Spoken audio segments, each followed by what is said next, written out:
right. So I just wanted to say welcome to the show.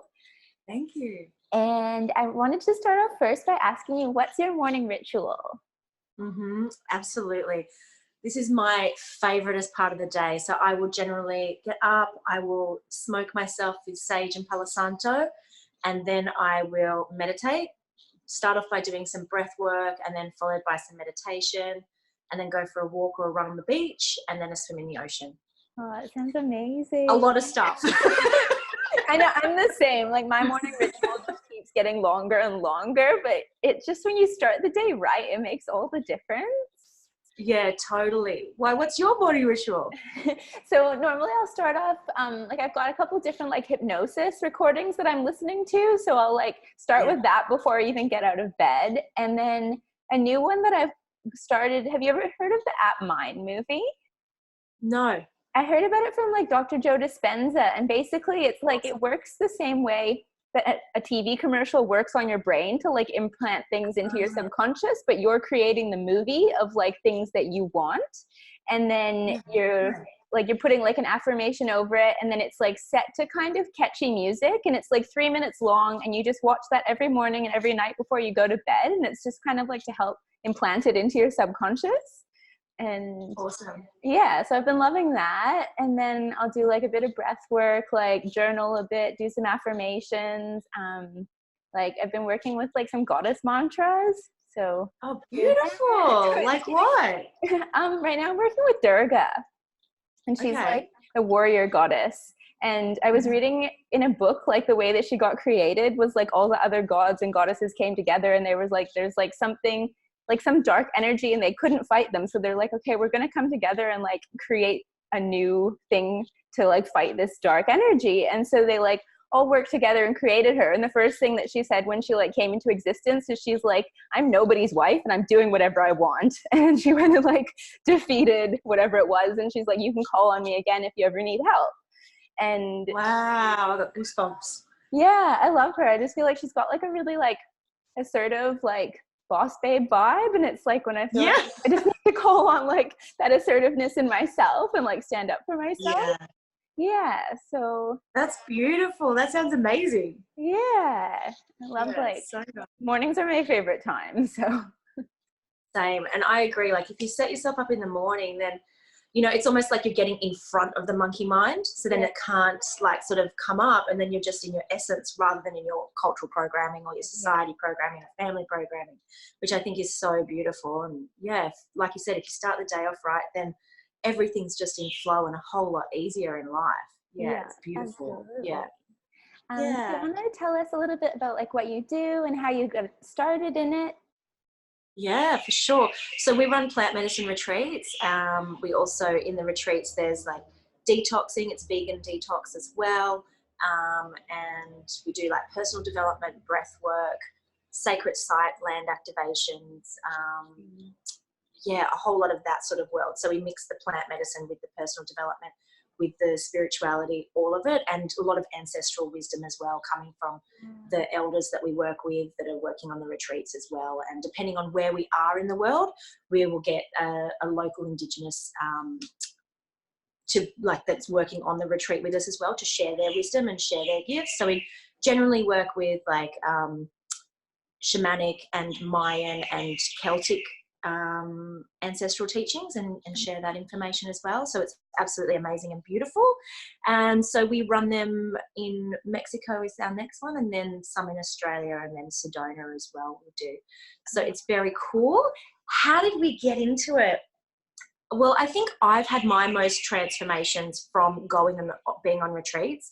Like I used to be really obsessed with, not obsessed, but love learning and love like growth is my number one, human value. Like it's so important to me. So I'd always be going to retreats, learning new things and just learning new modalities and things like that. And then when I'm away and in these environments, you just have such significant transformations in your life.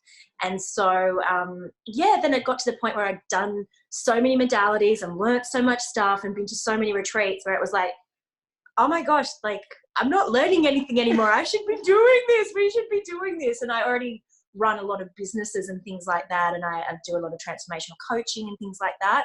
So yeah, it's like, okay, now is our time. And working with plant medicine as well, you get a lot of insights and downloads, a lot of connection to the earth. And it's just been saying to me for the last, you know, like it had been saying to me for the last few years, like, you've got to do this. Like, you need to step up. This is your medicine. You need to share this with the world. I'm like, okay. Okay. And so finally just stepped into it. So yeah, like I just was running smaller retreats over the last like 3 years. And then now we're doing a bigger retreats, and I work with my the other retreat facilitator, one of my best friends, but he's been working in retreats since he was 18 and facilitating like lots of groups, taking them out into nature and plant medicine and things like that. So the two combined are absolutely perfect. So yeah, it's so good. We're just loving it, absolutely loving it. It's just the transformation. You can go so much deeper when you mix the personal development and the plant medicine. Yeah, it's really beautiful. And the land, working with the sacred sites as well, is really huge. Activations as well. Yeah. How do you like choose the locations?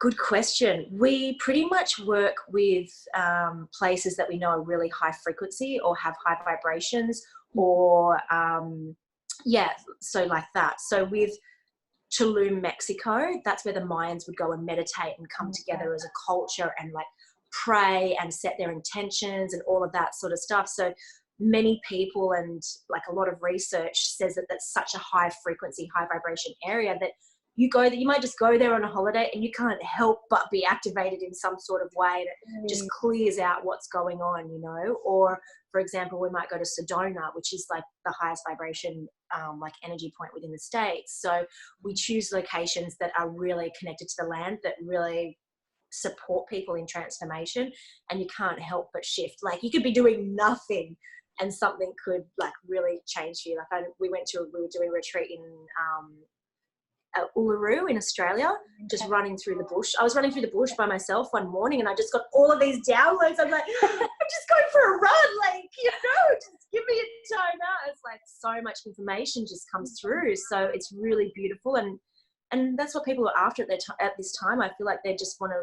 tune into their own psychic abilities and their own natural healing and really connect with the earth, and that's where the messages really come from. So I think, yeah, there's a lot in the land that we choose, and that's why, because it's super important to support people's own personal development and growth and their abilities that may be lying dormant.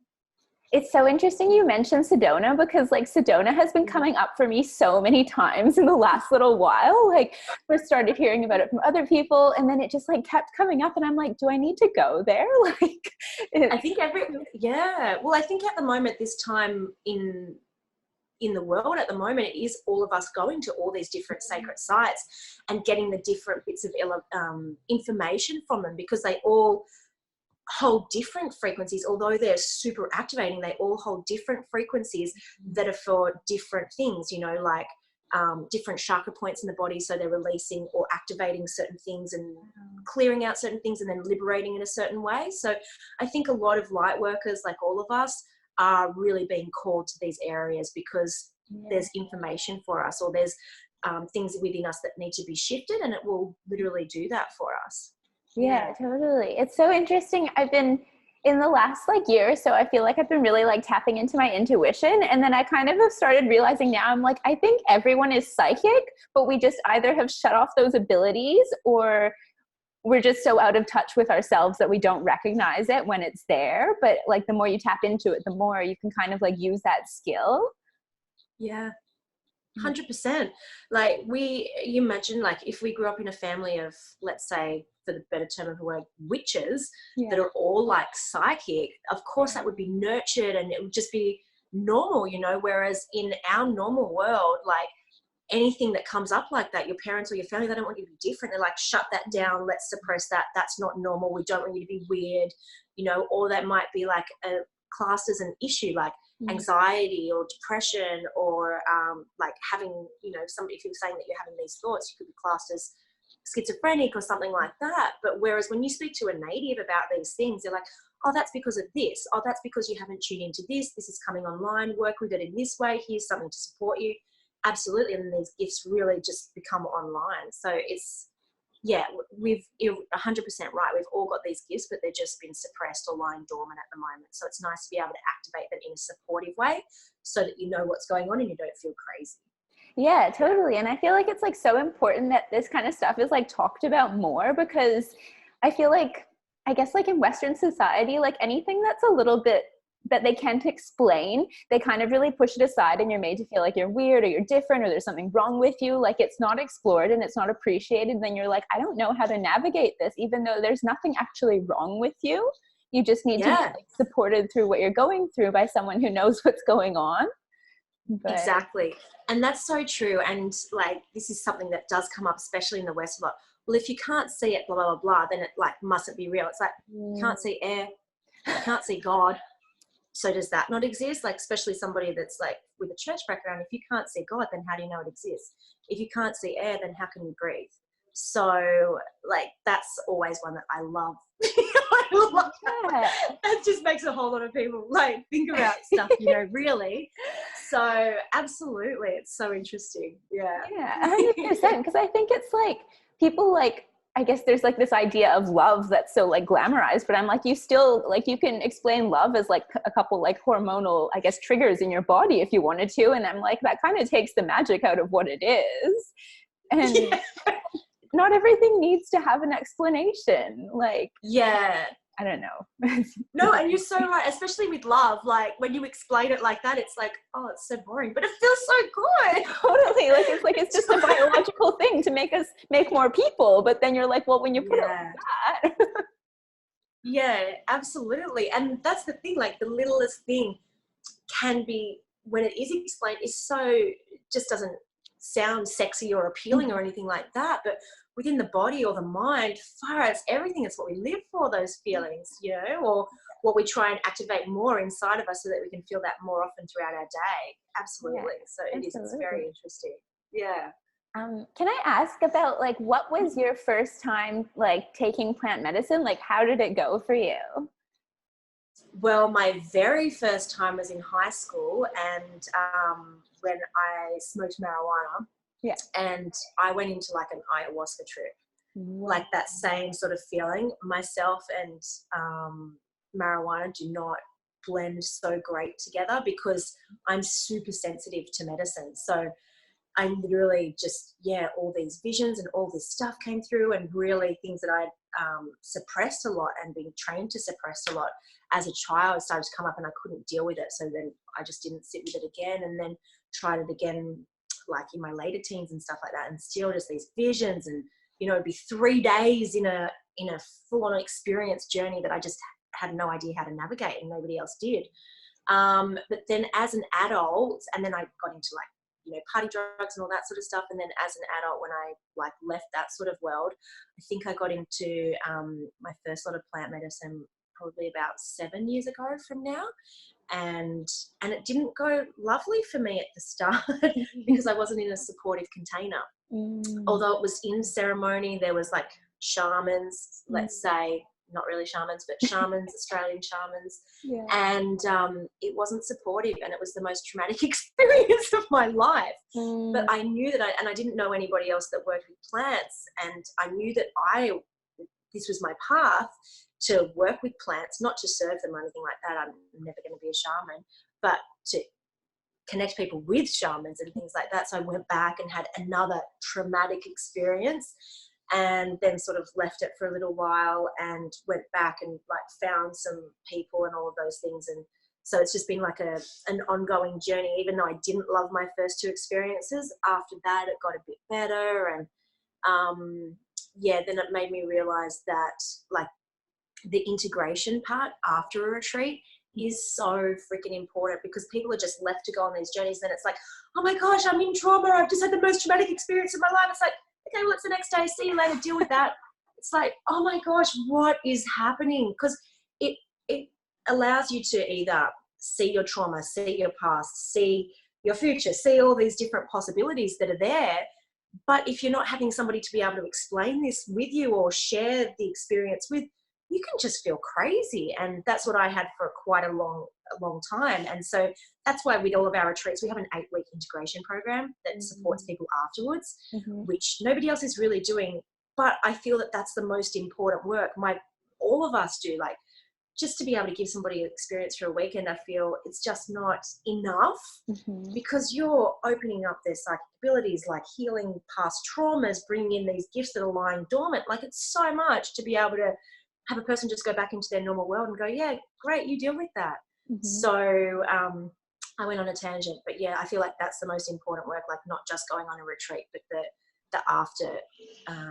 after integration of it, so that they can be best supported in their life. So whatever needs to come through, they're able to express that and be supported within the group. And then whatever is coming through is probably what's going to be their impact in the world. So being able to be supported in that. So we support them in the integration journey, but then whatever messages are coming through, whether it be for their relationship, for their business, for life, or their body, or anything like that, we're able to support that, because we've got a team of people that, you know, business coaches, where and like what's it called, Indigenous elders. We've got everything in the group, so that they're fully supported no matter what is sort of coming up. So it's really beautiful. Yeah, I went on a tangent. I don't even remember what the question was. No, that's sorry. Okay. That's what I do. Sorry. No, it's so important. I've never actually done ayahuasca, but like as teenagers, me and my friends, we did a lot of acid, and yes, I feel like those experiences, they weren't intended to be like spiritual, but some of the craziest things that I realized during those times, I'm like, that literally changed my whole life forever. Like something I like one night when I was 17, it was like, that's literally changed the whole way that I see the world for like ever since then. So I'm just like, and I definitely. What happened? I was like, it was the craziest thing where like I kind of figured out quantum physics, because I was like sitting there and I was like, how do I know I'm real? Like, how do I know there's not a bunch of other versions of me, like in all these other alternate universes doing different things? And I'm like, how do I know which one is the real one? How do I know, like, I'm like, how do I make that experience make sense? And it really overwhelmed me at the time, because I was like, well, how do I know if anything I do matters? Like, does anything I do matter? Like, it was just really crazy. And then like years later, when I started studying more about like manifestation and quantum physics, I'm like, oh, you figured that out on your own. Like, yeah, wow. and it was just, that's really amazing. powerful. Yeah. And so yeah, I felt like ever since then, I'm like, I've been really drawn to do ayahuasca, but it's also the kind of thing where I'm like, I think it's going to come to me when it's the right time. Like, I feel like stuff like that always finds you. And then after that, there was a couple of trips that we had where they just really did not end well. And I was just like, oh my God, I'm never doing that again. Like, just was so overwhelmed by it. But yeah. If you don't mind if I speak to this just for a minute, because with the plants, right? Like, let's say we grew up in South America, we were in Peru, you know, and every single one of these medicines is a medicine, and it is there to treat something different. Each one is like got their own unique abilities in what they do. And in the West, we have created these different drugs, let's say, because everybody's like, plant medicine and drugs are on the same sort of realm. They're not. Plant medicines are all medicines. And with the drugs that we have, like ecstasy, cocaine, acid, MDMA, all of these things, they, even cigarettes, they have been put there because our innate body and innate awareness really might crave a certain thing or needs a certain medicine, and then we're drawn to a certain drug because that has got, like, you know, the tiniest little bit of what we actually need to heal us in that drug. And so the West has created like the, I don't know what you call it, the raped version of the plant medicine, to prevent us from actually going and getting that medicine and being healed. Because if we were able to go to the jungle and have these medicines, then the pharmaceutical company doesn't exist, you know, and they're the biggest industry in the world at the moment. So that's like, people get a little bit caught up, because I get this question a lot. Well, what's the difference? I'm just going to get high with like a bunch of hippies in Mexico. It's like, well, no, probably not, you know. And we work with like quite a few different medicines depending on the group that we have in. We have everything available to us, but depending on the group's needs will depend on what medicines we choose as well. I mean, we get people to tune into their own body and teach them how to body scan, so that they know what medicine their body wants and needs. So it's out of our control. We will always be supportive, but we will literally help people to like tune in with their own bodies, so then the right medicine is available for them as well. So yeah, all of the medicines are quite same, but quite different, you know. So yeah, and ayahuasca is amazing. Yeah. We love ayahuasca. I've sat with ayahuasca a lot, and we have beautiful shamans that do that. We work a lot with so the medicines that we have available at our retreats, we have ayahuasca, we have peyote, we have harpe, we have bufo, which is the toad, cambo, cacao. So we work with quite a few different medicines, San Pedro Wachuma. So it just depends on what people, are really needing. Our next retreat coming up, we might have ayahuasca. I'm not 100% sure at the moment, because most of the people there, we're sort of leaning towards peyote, harpe, rape, cacao, because that's the sort of vibe that these people are like feeling that they need, and when they're body scanning, that's what's coming back. So we're really just working with them and what we feel like, what their bodies are feeling. But yeah, we have everything on offer, so it just depends. So with peyote, it's the heart medicine. Okay. So ayahuasca is really visual, and like you're pretty much lying down all night, and she will show you either not always, but mostly show you, you know, the dawn of creation, or how creation point was, or everything the ego is going on a tangent for, or what's possible for your future. So that's generally what happens. And if you're starting off with the medicines, you don't necessarily know what you're getting. You could be in a full ego trip all night and wake up and go, oh my gosh, I just had like amazing fantasies about this woman over here, I'm in love with this woman, da da da da. It's like, yeah, that's nice, but like that's just your ego going on a trip. But people get super fixated on something. No, ayahuasca showed me this is the path of my life, da da da. It's like, oh sweetheart, it's a possibility, it's not necessarily that's what's going to happen, you know. So that's also really interesting. That's why we're working a lot with peyote at the moment, because it's a heart medicine. So it gets you out of your head into your heart. And that's what we feel a lot of people on the planet at this moment are needing. Like a real, like, heart bursting open, accessing love and joy and happiness for themselves, rather than going on this head trip and going on a tangent for a few years of like, you know. So we're just creating that beautiful space for people. But yeah, it's absolutely, each medicine's different. It just depends on what people need, but we're really working with peyote and the other medicines a lot. And bufo, toad, which allows the body, the soul to, this sounds a little bit scary, but it's actually not. It's super beautiful. It's only a 15-minute, half an hour sort of journey. What happens with the shamans that explain it to us is your soul will leave your body for a minute, and like for 15 minutes, and go with Christ consciousness, and you experience all oneness, while your body is actually getting all of its entities and its programming and all of the things that are blocking or not meant to be there cleared 100%. And then when your body is cleared of all the entities, then the soul will come back in and experience life through the body for the first time almost. It's like you're like getting back into your body, like, whoa, it is amazing.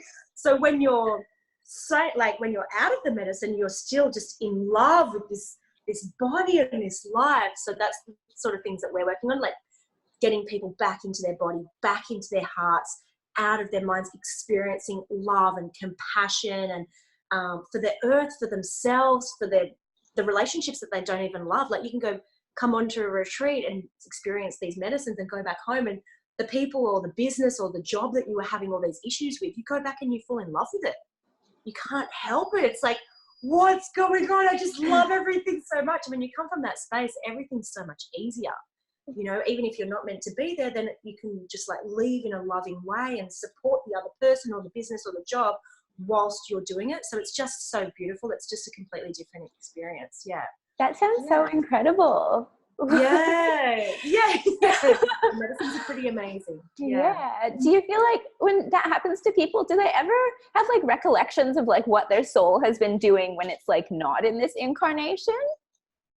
Yeah, absolutely. Depending on, absolutely. My gosh. Absolutely. Yeah. They might go back to like past lives and absolutely witnessing so much. Absolutely. Yeah. And then, you know, like with the peyote medicine, because it's a ceremony where you're sitting up all night as well, depending on what your gifts are, like whether you're aware of them or not, maybe you've got psychic abilities, maybe you're an empath, maybe you're a seer, whatever it is. Like, let's say you'll be sitting in a ceremony, you might see the other person, like all of their ancestral line and all their lives that they've had, or you might be, you know, seeing whatever it is for somebody else, or experiencing the medicines, or going really into like the journey of the peyote, or into the fire, into the elements, like all different things can sort of come up. The star beings, how the star beings like bringing in information, or what you might be connected with, who your guides are. You just don't know what's going to come through. It's different for everybody, but it's pretty magical experiences. Yes. Wow, that's incredible. Yeah. And then when people kind of are checking in to find out like what's right for them, like how do they kind of go about that process? Like, do you sort of tell them like what each one is for, and then they just Yeah, pretty much. I mean, our minds are great. Like the body is what is connected to source, right? Like our body, not our mind. So we do both ways. So it depends on which retreat we're talking about, or if we're meeting up with the people beforehand or anything like that. We would generally, and depends which medicine, we'll get them to just scan into their body and like introduce them to the medicine, tell them a bit about it, get them to smell it, that sort of thing, depending on which ones we're working with, or hold it or something like that, or have like something that represents it, and see what their body just comes back with. And it's so funny when you get people to work with their bodies, and I'm still the same. I've been working with it for years, but it can surprise you. You'll be like, I've been there being like, no, this is not for me. I'm not doing this. And then my body's like a full body yes. I'm like, no, I really don't want to do this. I'm like checking, it's like full body yes. I'm like, oh my gosh, okay. And then you like start to communicate with your body and being like, is this for my highest and greatest good? Is this da-da-da-da? And it will tell you yes or no, or is this just because this is going to be a beautiful experience? Yes or no? Am I going to get insights into this? Yes or no? And so it really is like, okay. And when you know that it's your body telling you these things, and it's like, oh, okay, I love you, I respect you, I hear you, okay, cool. Am I safe? Am I going to have these experiences? And it will share with you. So, and once you know that and you've got that guidance from your body, then your mind is really at ease. Because it's like, okay, my body's got this. Like, it's okay. So, and that's really, it's like creates a safe container within you, and especially within the space with everybody, because it's like super respectful. You know, we all know why we're there, what we're doing, what our intentions can be. We work with the body for the intentions as well. So getting out of the mind. And because our bodies are fed every day by plants, there's no real difference between, and this is what I say a lot, there's no real difference between the medicines and like normal plant medicine. Like I'm mostly fruitarian. So I'll work with like different kinds of fruits or herbs or anything like that to do certain things within my body. So these plant medicines are like a concentrate of those sort of things. They're just like in the West, we've decided that they're different. But it's not. They're plants, you know? Yeah. And we work with plants in so many different ways. The plant medicine isn't really different to those other things. It's just super healing, or like they're superfoods on steroids, you know? So when you think about it like that, it's like, oh, okay, I get it. Like the body knows what it needs to heal, and I just got to get my mind out of the way. And eventually, hopefully the governments, you know, more of us are doing these things and going overseas to do these things. But people power is everything. They're only illegal to us because then we don't need pharmaceuticals, you know? Yeah, I know. I think this is the craziest thing to me, is that like so many things from pharmaceutical companies are so much more damaging to you than plants. And yet Exactly. I don't know. I think it's really crazy. Well, when we're numb, dumb and sick, then they can keep on like them where like they're addicts to their drugs, you know? So whereas this way, you know, you go away and have a beautiful retreat and you come back and then you're like, okay, amazing, I'm good for the next 5 years. And then you go and have a little top up on a different medicine if you need it, or whatever. So it's, it's a really, it makes sense that, you know, they, oh my gosh, I'm so sorry.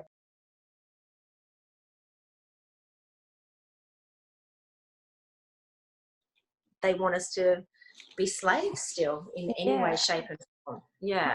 100%. And I think like the more you heal yourself, like then you're not going to be like in this fear state. And when you're not afraid, they can't control you. So it's like on a deep conspiracy theory level, it's like, it's an advantage for you to be like sick and afraid and not healed and just working out of your conditioning. Exactly. If you're in that state, you're still the slave, and then they're able to control you. Whereas when you're happy and light and free and healed, like you realize that you're your own healer, then there's nothing that anybody can do to you, because no matter what, you're sovereign. You're like self-responsible, and everything is a whole lot easier rather than being, sick, miserable, depressed, and relying on other people all the time and in victim mentality. And that's a really good one that the plants are amazing with, is like the victim mentality and the programming, and they're like, oh, everything's about me. It's all just, that just dissolves. I think that's the first program that sort of dissolves, and you get back into that compassion for other people, the planet, and all of that sort of stuff. And then when you're in that state all the time, then life's so much more beautiful. Totally. And you're coming from that heart space, so everything's better. It's like when you're having the best day ever, and like all the synchronicities are in line, and it's like you're meeting the right people, and then your favorite person calls, and it's like, oh my gosh, this is the best.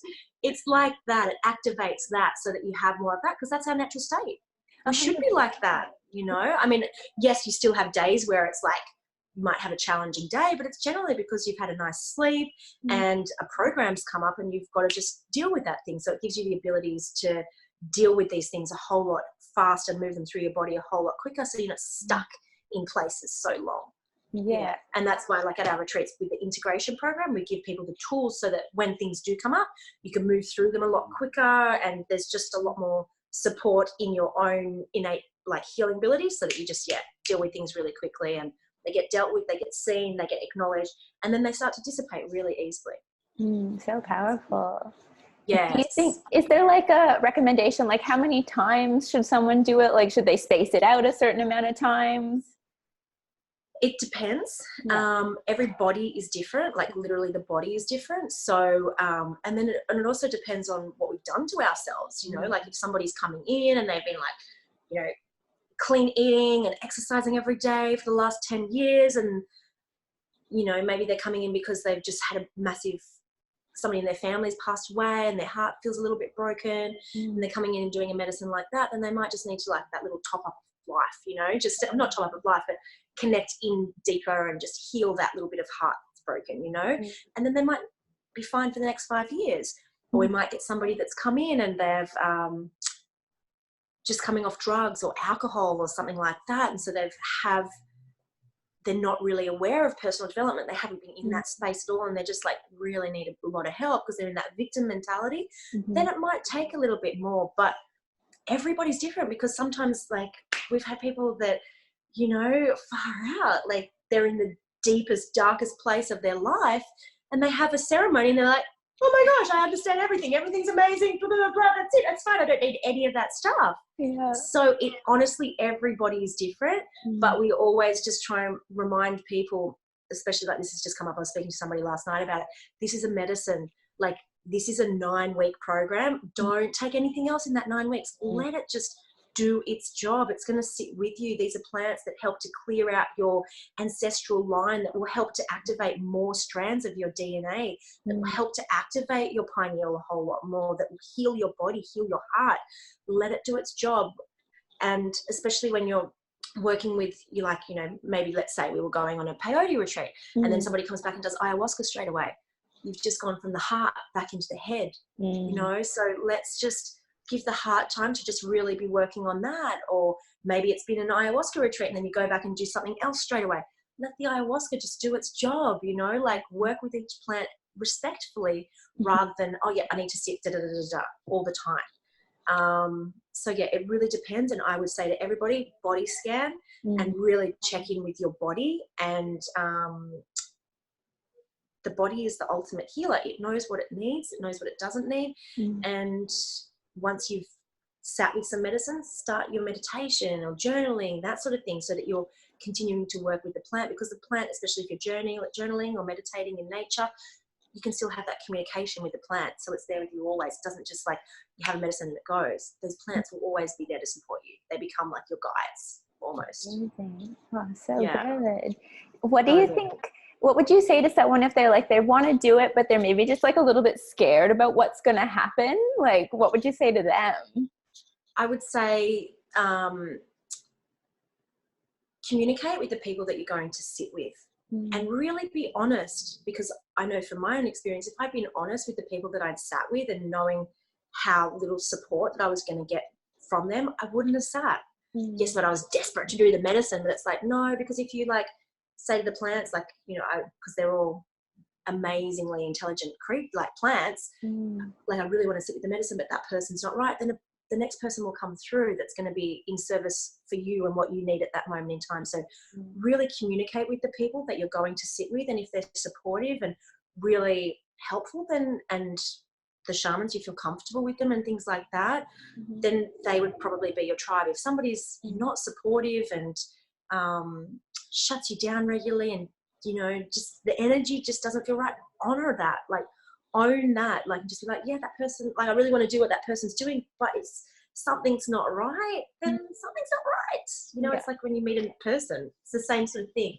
And also think about what your intention is for sitting with the medicine. Like, what is it that you want to get out of it? And then speak to somebody. Like, we love speaking to people about this stuff because it's like, you know, a little adventure. What is it you need? How do we figure out what it is that you need? And I mean, not that we're figuring out, we just tune into the person's higher self and are able to communicate from that level.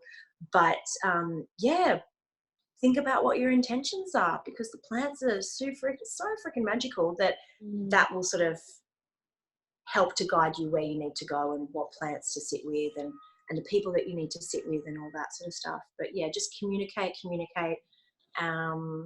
and go with your heart. If something's like, oh, I really want to work with that person, oh, like, you know, then go with that rather than that. Yeah. That's way smarter, you know, or your gut. Like, we have a lot of people that are like, I really want to come and work with you, but, you know, I'm really nervous. Like, I don't love psychedelics or anything like that. It's like, okay, well, that's your mind going, I'm a control freak. Don't shut me off.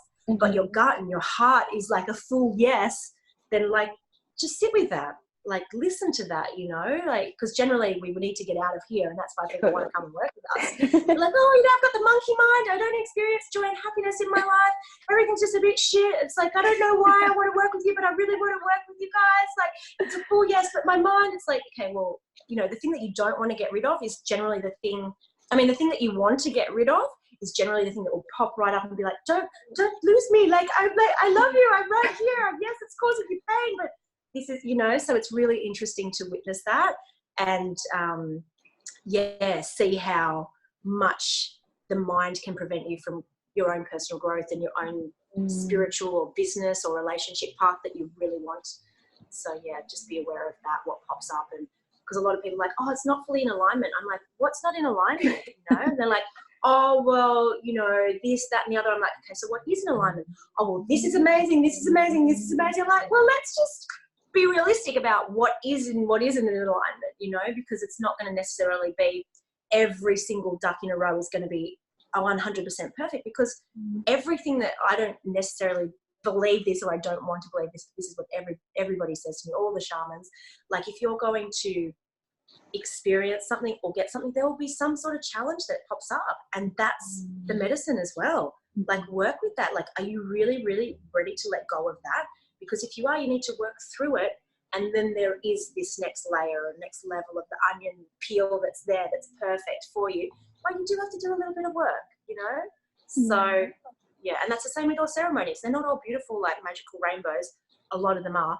But, like, they're not all like that. Like, sometimes it's going to be, like, work that you need to do.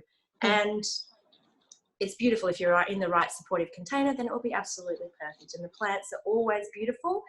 They're always supportive. The only thing that gets in the way of it, I personally believe, is some of the people that are serving the medicine. As I said, we don't serve the medicine, but some of the people, you know, they're putting their intentions into the medicine, and that might not necessarily be the best thing to serve your soul. That's why I always say, do your research, find out who the shaman is, like, find out who these people are, what the plants are, and be aware of it all, and just sit with, like, what's real, like what's actually real is really important.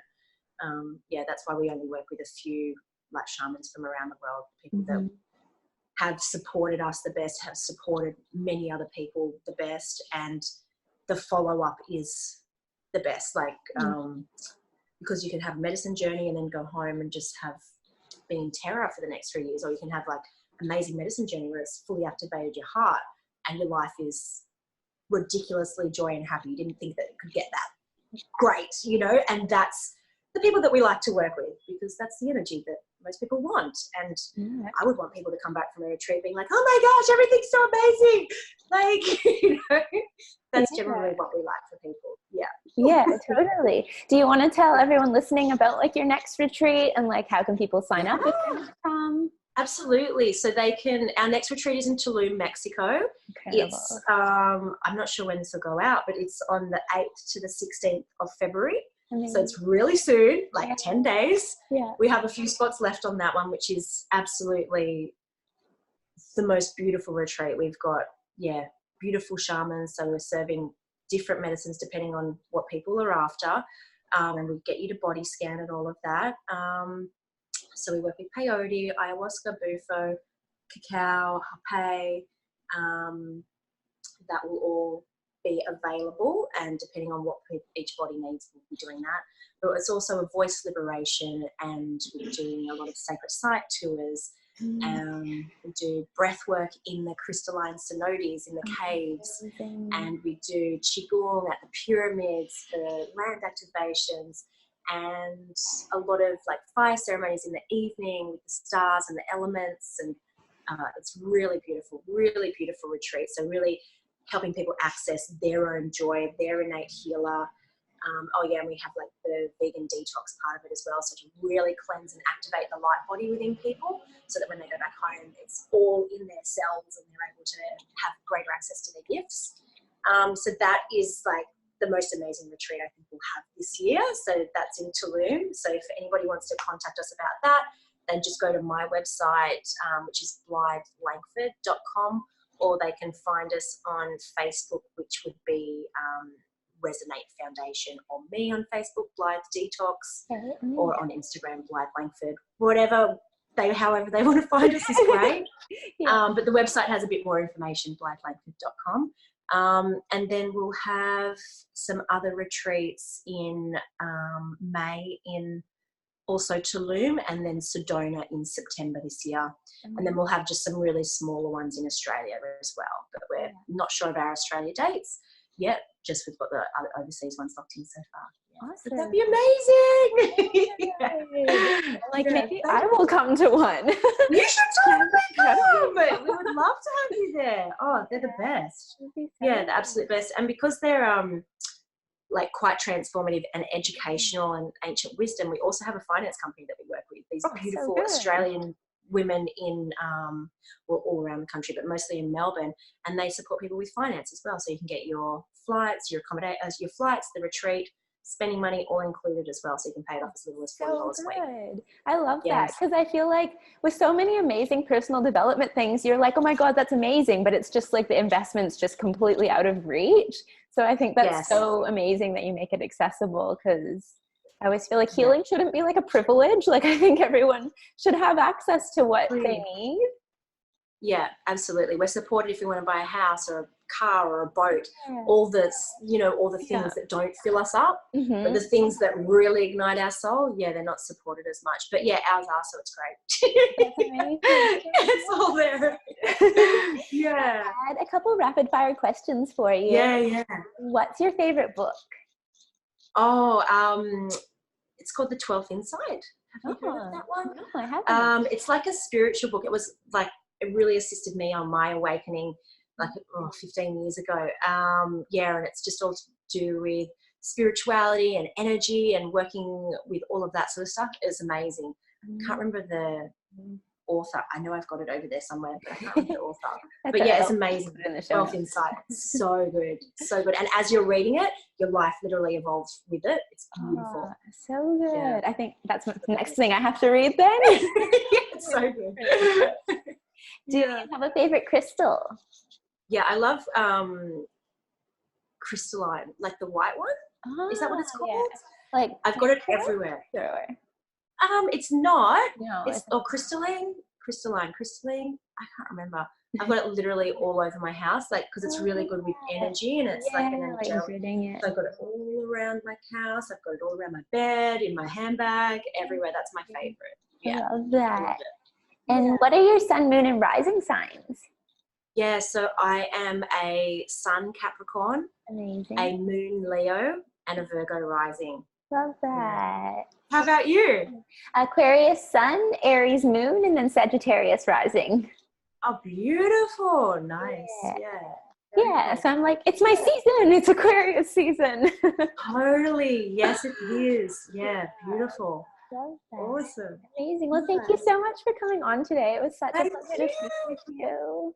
Same. So fun. Thank you. Thank you so much. Yeah, we have to get you on one of our retreats. Yeah, absolutely. I'm like, maybe Sedona in September, because I'm like, Yeah. I just feel so called to the place. I'm like, there's just something there. So Oh, there's so much there. Yeah, we take people through like we do open air tours at night. So we're working with the stars, and then we go into the waterways because they've got the coldest water there, and it's super activated. So we go and do water ceremonies in there and everything. It's incredible. so beautiful. Yeah, super beautiful. So Yeah. awesome. Well, I guess that's the end of it. Yeah, awesome. Okay, cool. Thank you so much.